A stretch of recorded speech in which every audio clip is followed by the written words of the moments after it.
This is a chart that I just took a couple of years or a few months ago of our stock price over the past 2 years. And it's important to think about this because this kind of sets the context for what we were able to accomplish in just 3 years. I'll plot this now, the dates where we launched our communities. So we launched My Starbucks Today in March of 2008. Our Facebook or Twitter came next in July of 2008, and then Facebook in November of 2008. If we had tried to launch these when the stock price was very high or things were going well, it would have been a lot harder to do that. And so the headline for this is an economic meltdown is a terrible thing to waste. If your companies or country or anything is kind of on that downhill, there's permission, I think, to do things in a bigger way, to make changes that you couldn't do otherwise. I'd like to say that these things launched turned that around and made that go back up, but I don't think I can say that without getting in trouble. But I think it does point to kind of opportunity that something like a recession will give, and that there's positives to it if you want to take advantage of those. So let's turn now to MyStarbucksToday.com, because that was really the thing that kicked off our foray into social media. Before that, we didn't have a blog. We had no Twitter account, Facebook page. There was literally zero. And My Starbucks Today was the thing that started. First, let me show you what it is in case you haven't seen it, so you know what we're talking about. So this is 4 screenshots from the page. On the top is the home page, and it really is just the place when you first land on the site. It explains what it is. It shows the current ideas that have just come in. So it's a live feed of all the ideas that are being posted. There's other things about the moderators and polls, et cetera.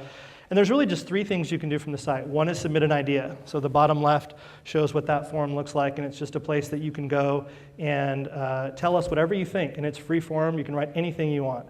The middle one is you can see what other people's ideas have been. So you can go look at what are the most popular ideas currently, what are the top all-time ideas, and sort them in a variety of different ways by categories and keywords, and really look for some ideas that maybe you're interested in. And the far right side is the Ideas in Action page, which is the place where we communicate back what we've done with your ideas. So that's really it. It's a very simple site. I think its simplicity is one of the reasons it's been successful. So summary of where we're at. Sites will be 3 years old this March. We have 250,000 people who signed up for accounts on the site. We've had 100,000 ideas submitted, over 1 million votes. We've launched about 100 ideas. I think we're at 98 right now. So maybe by the time I get back, we'll be at 100. We've also, and this is important, called 40 ideas reviewed, which is the word we use for declined. And that's an important number too, because a lot of times the things that people suggest are just not feasible, or they're things that we don't want to do for various reasons. And this gives us a forum and a chance to explain those decisions. All right, let's shift gears a little bit and go into sort of community building generally. So that was kind of the nuts and bolts or the weeds of My Starbucks Idea. This next section is a bit more high level and just philosophical things that we've learned. The first one is just a philosophical point that this conversation is going to happen about your company or brand. And I used to have to say this a lot, less so more happily now, but I used to have to say, this conversation that you think is going to happen, or you're concerned about, is going to happen whether we like it to or not. Our only choice is whether to join it. So companies have now realized that, and I think a lot more are sort of becoming a lot more open to this sort of two-way dialogue and conversation. The next kind of key point is what is the role of social media at Starbucks? People ask me this a lot, and the way I answer that is to think of the best barista you know. So think about that now too, since the only Starbucks is at the airport here. It might be from another coffee shop, but think about the best barista you know, and what is that person like? What is it like to interact with them? If, when you walked in, the person just said, buy this, buy this, buy this, you would stop coming to that store. But that's so much how most companies use social media. They think of it as a marketing platform, and they don't take advantage of the two-way nature of it.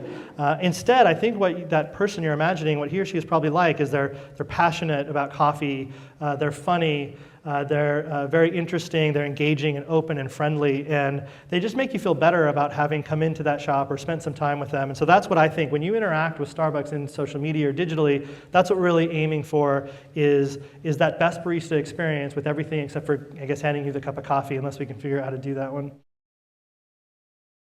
The next one, it's about relationships, not marketing. One of the things that we say is that people don't want to see the puppet show anymore. They want to meet the puppet maker, and they want to even meet the puppet master. And so we try to do things to give people insights into the company and make them feel more like an insider.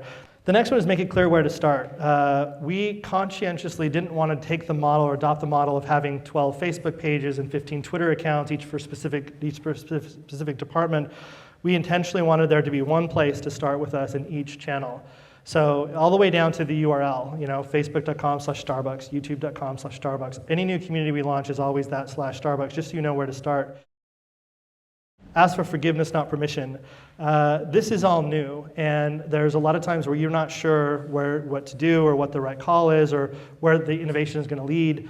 Our philosophy is that it's okay to take smart chances, and I mean that both internally and externally. So it's okay to take smart risks in terms of pushing the envelope or maybe launching things that you're not quite approved for, or just kind of pushing things internally. Also externally, I think it's worthwhile to test the audience once in a while, to put things out there a little outside the norm in terms of content and see what their response is. At the same time, you can't be stupid about it, I think, so we have this balancing. Sometimes it's better to ask forgiveness and permission. We also have a concept called be mostly right.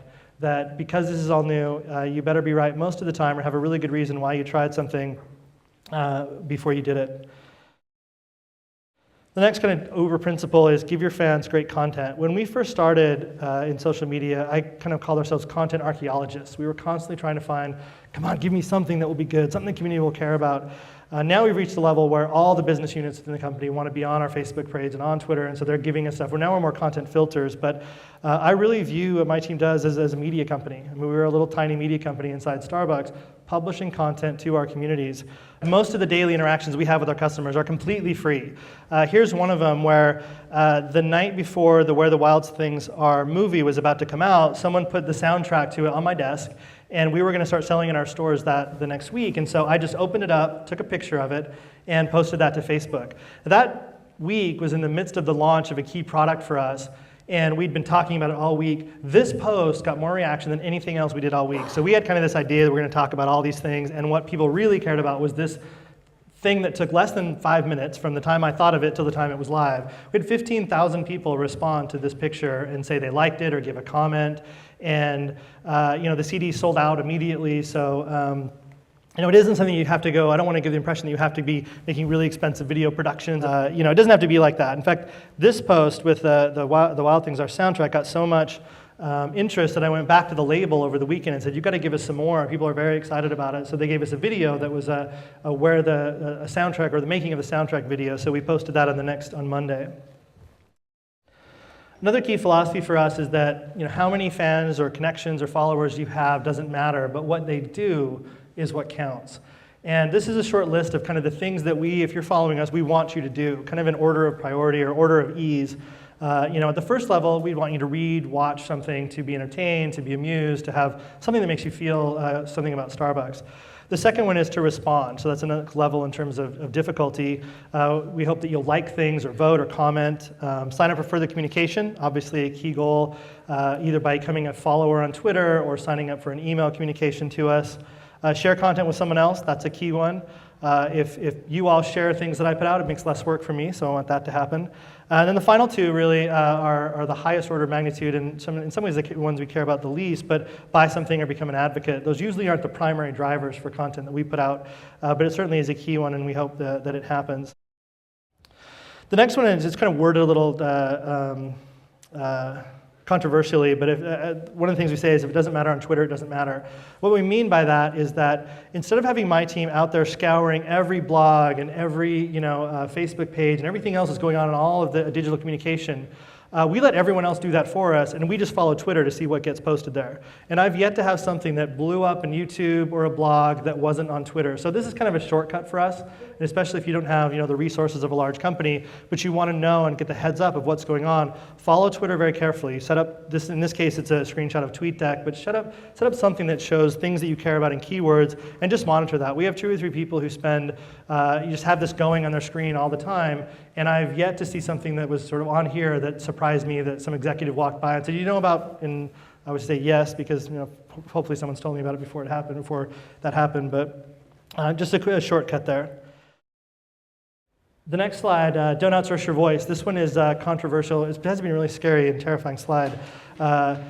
This one's a little bit controversial. We're speaking with agencies, because what we mean by this is that we don't allow agencies to speak in social media on Starbucks' behalf.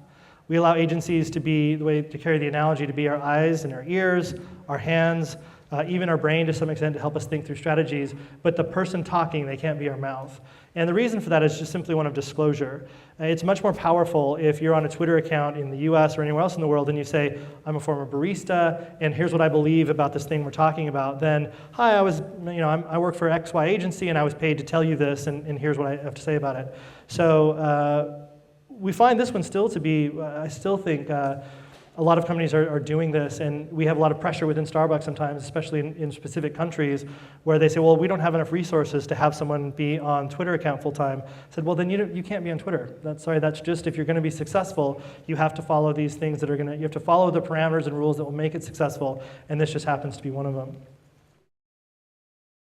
So final bit, let me talk a little bit about Foursquare and location-based services. There's some benefits or some reasons people do it. One, your friends can see where you are. I mentioned that one. It can be an interesting guide to the city. So you may have a situation where you can check into a particular place and it will tell you, hey, just around the corner is the best sushi restaurant ever, or just give you kind of insider's view to the city.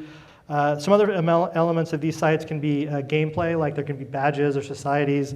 But what's really, I think, capturing the idea of businesses is that there's the ability to give coupons or offers based on hyper-local situations. So if you're at a particular store, you can get something that's relevant to just that store. Or some of the scenarios that are coming are, if I check into a Starbucks in the morning and go to a grocery store in the afternoon, I can get a message saying I have a coupon for Starbucks packaged coffee in that grocer. And they can associate those two and do some interesting things like that. This is really new, so it's definitely one of those things that's just sort of up and coming. Some of the things that we've done with them, though, are we created a badge on Foursquare. So if you check into 5 Starbucks anywhere in the world, 5 different Starbucks, the application itself will pop up a message saying you've just unlocked the barista badge, and all your friends see that. So it's an incentive for you to go in. We also, within Foursquare, there's a mechanism called the mayor. So if you check in more places, more times to a particular place than anyone else, you're called the mayor of that place. And so we did a promotion over the summer that if you were the mayor of a particular Starbucks and you got the little notice that said you're the mayor, you could walk up and show the barista, and they would give you $1 off a Frappuccino. There's some really good things and bad things about that. We had a huge increase in the number of check-ins based on that. In fact, since this started, 2.5 million people check into Starbucks on Foursquare. So it's reached that kind of critical mass where it is something that's kind of a big deal. We also saw the number of people checking in more than double once we announced that offer. We also, since it was so cutting edge, we'd have situations where someone would work to become the mayor, they'd get the mayor, they'd go up to show the barista, I'm the mayor on Foursquare, and they'd say, what's Foursquare? Because it was just so new, and it's difficult to train 150,000 employees to know about a new technology and a new thing. And kind of what all that's led to is this digital vision that what my team is trying to live up to, which is to be the leading brand that engages in digital communication to build meaningful relationships, benefit the bottom line, and gives ourselves a competitive advantage.